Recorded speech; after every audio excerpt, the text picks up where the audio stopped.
Hello everyone, welcome back. So now we are going to talk about one most important concept called Planck's quantum theory.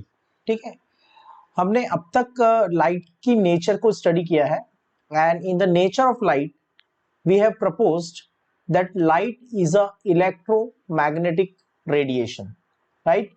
Light का wave nature होता है और light के wave nature को explain करने के लिए, उसको प्रूव करने के लिए हमारे पास चार कैरेक्टरिस्टिक्स हैं: reflection, refraction, diffraction and interference.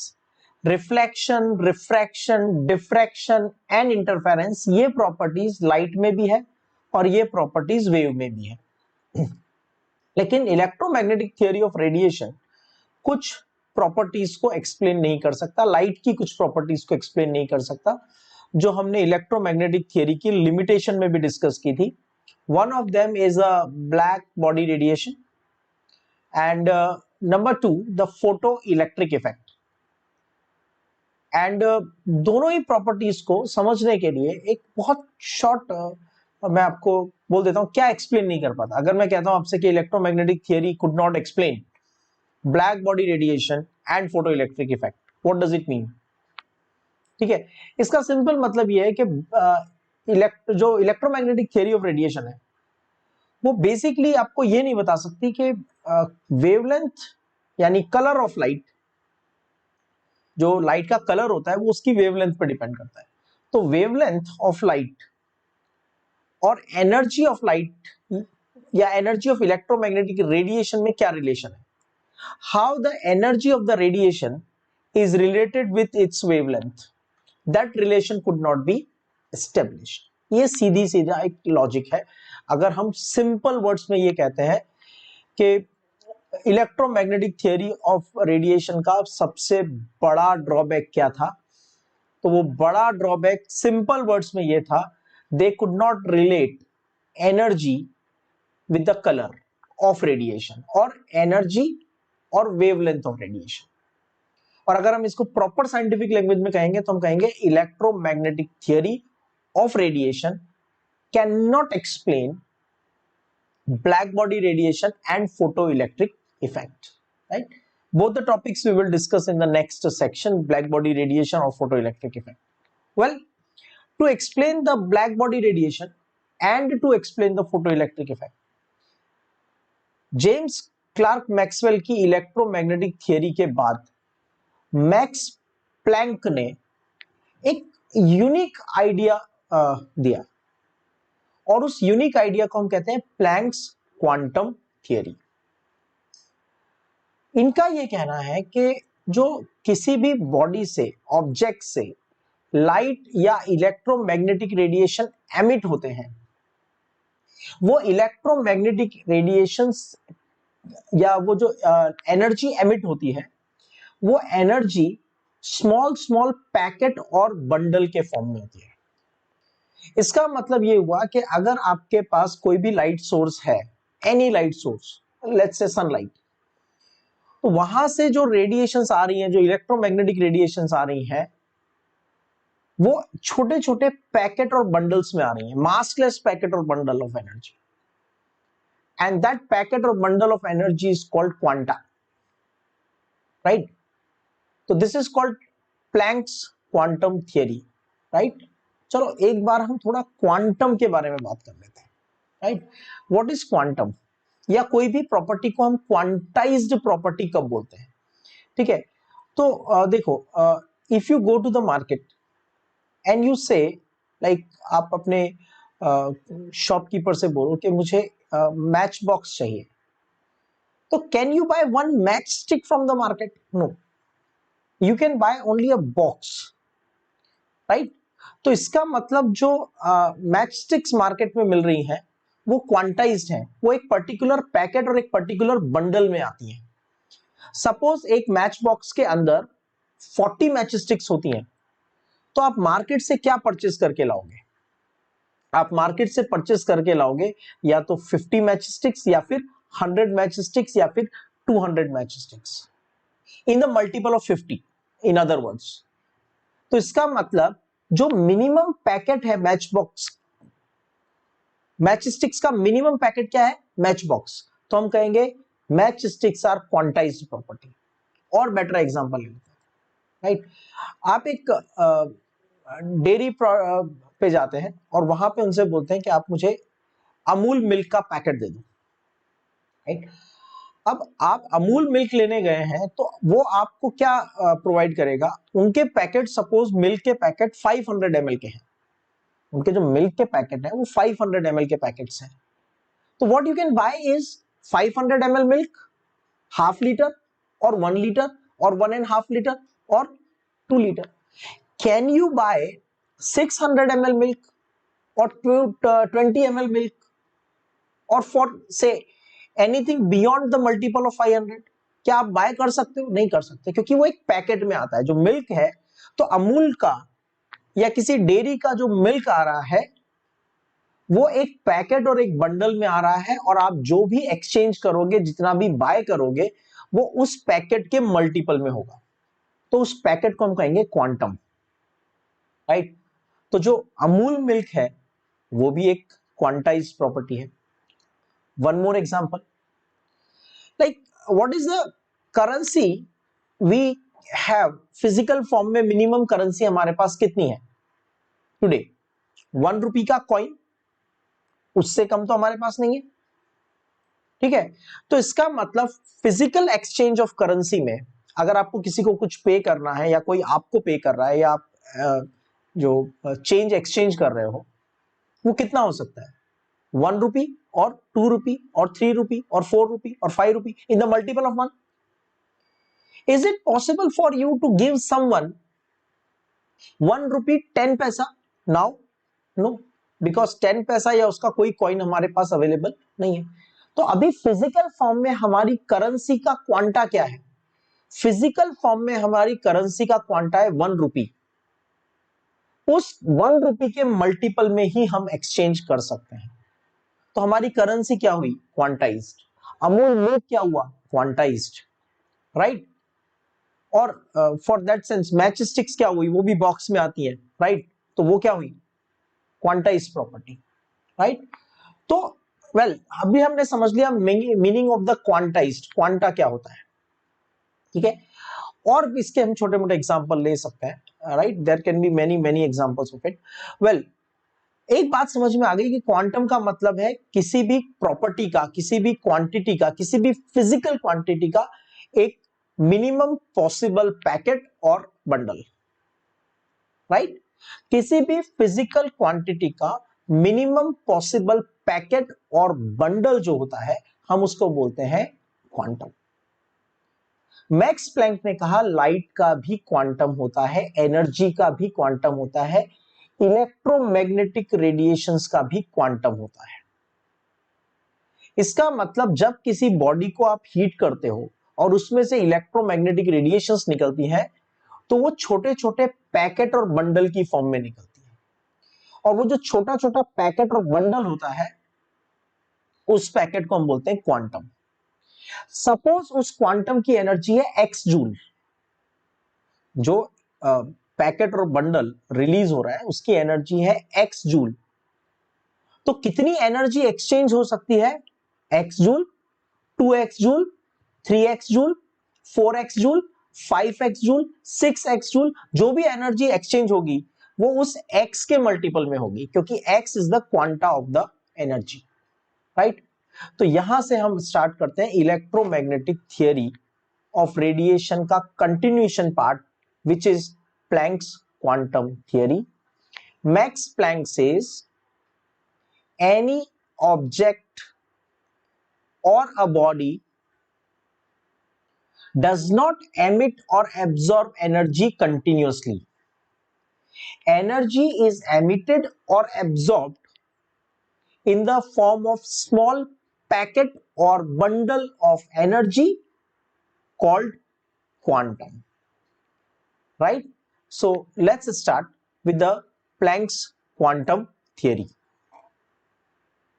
So according to Max Planck,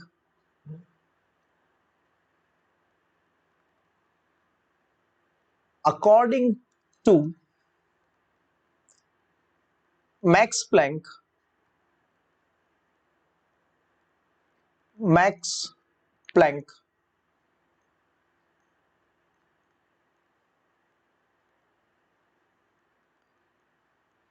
energy is not absorbed or emitted continuously. It is absorbed or emitted in the form of small packet or bundle of energy called quantum, right? And इसका मतलब ये एक body है जहां से energy emit हो रही है, तो ये जो एनर्जी एमिट होगी यहां से, ये एनर्जी एमिट होगी in the form of small packet of energy और बंडल ऑफ एनर्जी, राइट? इस पैकेट को हम कहेंगे क्वांटम पैकेट ऑफ एनर्जी। अगर इस क्वांटम की एनर्जी x है, अगर इस पर्टिकुलर क्वांटम की एनर्जी x है, तो इस डायग्राम के अकॉर्डिंग टोटल कितनी एनर्जी रिलीज हुई? 3x। और अगर n क्वांटा रिलीज हुए तो कितनी एनर्जी रिलीज होगी? n into x, right? Now another thing, according to Max Planck we can write, according to Max Planck, energy of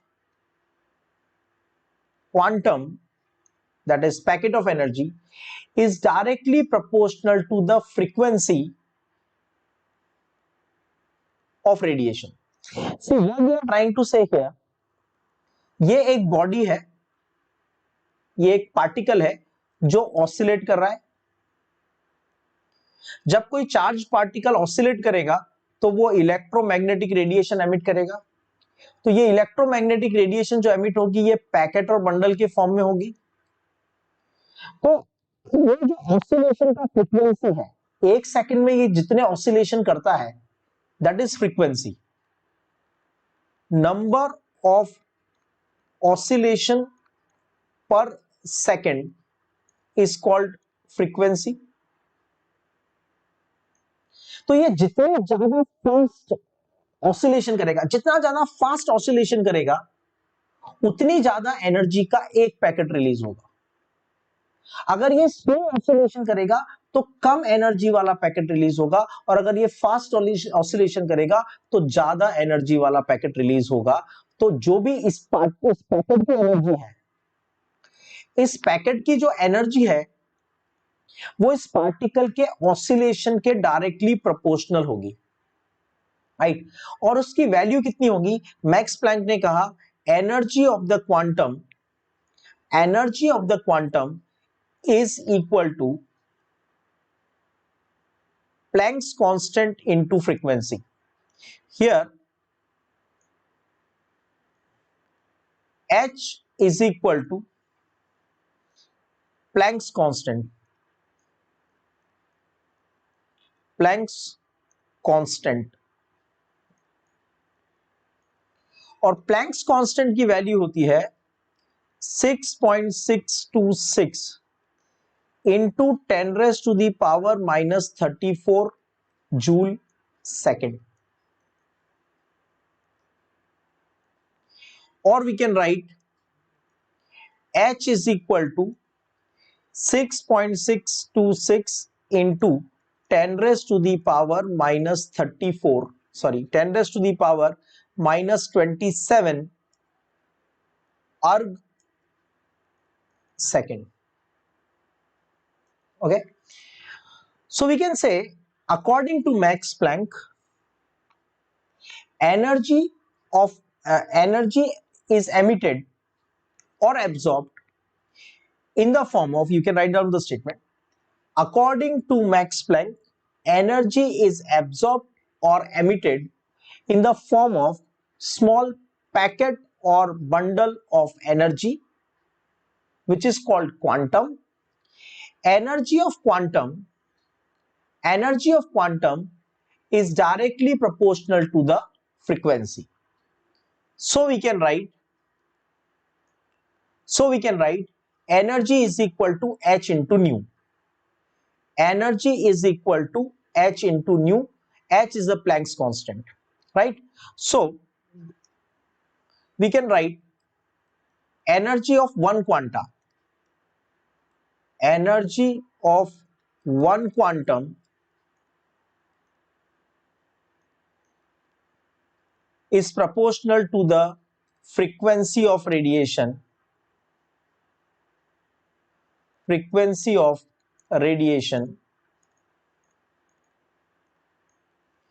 or E is equal to h into nu,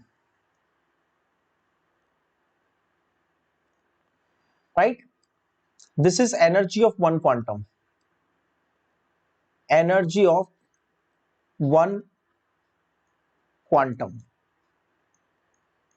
right?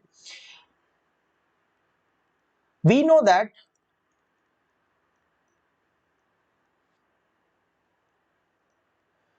Frequency और energy का relation क्या होता है, sorry, frequency और wavelength का relation क्या होता है? We know that velocity is equal to frequency into wavelength, और nu is equal to c by lambda. So I can write E is equal to hc upon lambda. Lambda is what? Lambda is the wavelength of radiation. Lambda is wavelength of radiation. Okay. So by using this we can find the energy of one quantum. Energy of n number of quantum. Suppose किसी body ने n particle release किए, n quantums release किए, energy के packets release किए n, तो उसकी energy कितनी होगी? E is equal to n into H C upon lambda. Okay, so if I want to write, suppose energy of 1 mole quantum, 1 mole packets or bundles of quantum of energy are released, तो number of quantums will be equal to 6.022 into 10 raised to the power 23, that is equal to the Avogadro number. So we can write E is equal to number of quantum into energy of one quantum.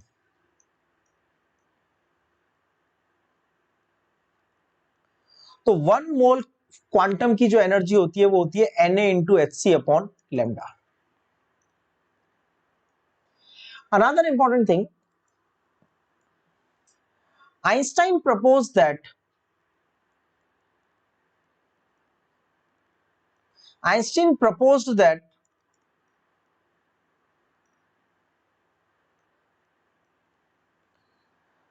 quantum of light is called photon.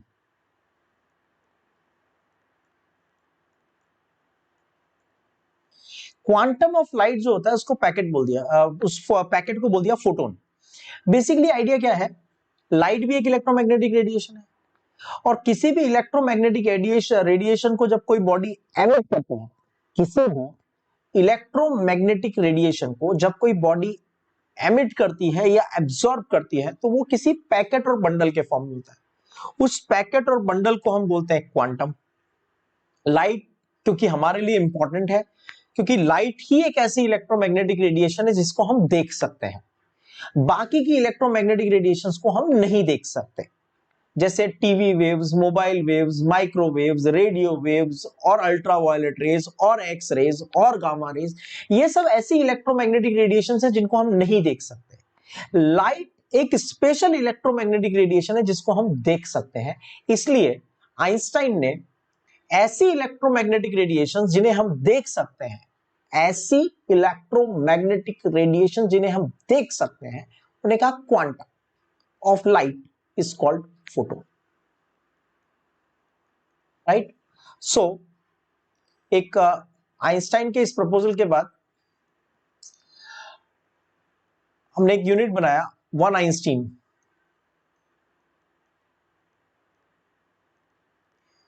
One Einstein is equal to energy of one mole photon. Okay, so basically पूरी theory को अगर हम summarise करते हैं तो क्या idea आता है, जब किसी बॉडी से या सरफेस से, किसी बॉडी या सरफेस से एनर्जी एमिट होती है तो वो एनर्जी पैकेट और बंडल के फॉर्म में होती है। ये मासलेस पैकेट और बंडल की जो एनर्जी है वो इस इलेक्ट्रोमैग्नेटिक रेडिएशन की फ्रीक्वेंसी के प्रोपोर्शनल है। एक पैकेट की एनर्जी हो जाती है E is equal to H nu. Nu का मतलब होता है C बाय लैम्डा, तो E is equal to H C upon lambda. Simple. ये एक फोटोन की एनर्जी है, n फोटोन की एनर्जी फाइंड करने के लिए इसको n से मल्टीप्लाई कर देंगे, ठीक है। इसका मतलब ये हुआ हाई फ्रीक्वेंसी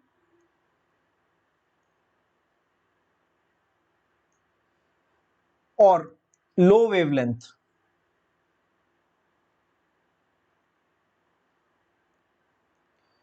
हाई फ्रीक्वेंसी और लो वेवलेंथ ऐसी इलेक्ट्रोमैग्नेटिक रेडिएशन में हमारे पास होगा हाई एनर्जी, राइट। अगर मैं आपसे कहता हूं कि जो हमारे पास ब्लू कलर की लाइट होती है,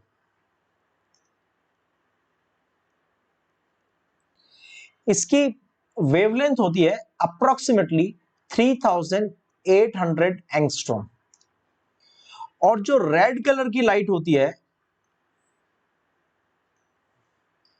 इसकी जो वेवलेंथ होती है वो होती है अप्रोक्सीमेटली 7600 एंगस्ट्रॉम। तो इनके क्वांटम की एनर्जी फाइंड करो, तो इनके क्वांटम की एनर्जी कैसे फाइंड करेंगे?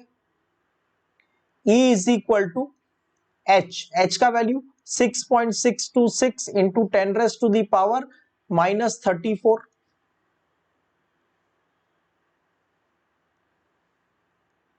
एच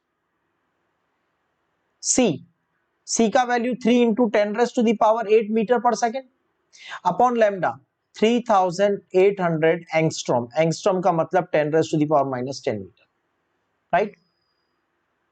यहां पे एनर्जी कितनी होगी? Planck's constant H 6.626 into 10 raise to the power -34। H into C का value 3 into 10 raise to the power 8। HC upon lambda, lambda का वैल्यू कितना है? 7600। 7600 एंगस्ट्रॉम। इसको सॉल्व करके हमें एनर्जी मिलेगी जूल में, और वो ब्लू कलर के लाइट के एक पैकेट की एनर्जी होगी और ये रेड कलर की लाइट के एक पैकेट की एनर्जी होगी, right. So this is the simple idea about the Planck's quantum theory. And what is the proof of the Planck's quantum theory? By using the Planck's quantum theory, by using Planck's quantum theory, we can explain photoelectric effect as well as black body radiation. Short में last line, किसी भी body से जो energy emit होती है या absorb होती है वो छोटे पैकेट और बंडल के फॉर्म में होती है, और उस पैकेट और बंडल की जो एनर्जी है, उस पैकेट और बंडल की जो एनर्जी है वो एनर्जी फिक्स होती है और वो उसकी फ्रीक्वेंसी के डायरेक्टली प्रोपोर्शनल होती है, E is proportional to nu. उस पैकेट और बंडल को बोलते हैं क्वांटम, और लाइट के क्वांटम को बोलते हैं फोटोन। एक क्वांटम की एनर्जी होती है hc अपॉन लैम्डा, तो n क्वांटम की एनर्जी हो जाएगी n into hc upon lambda, right. So this is about the Planck's quantum theory. Next section में हम प्लैंक्स क्वांटम थियरी से रिलेटेड क्वेश्चन प्रैक्टिस करेंगे। Thank you.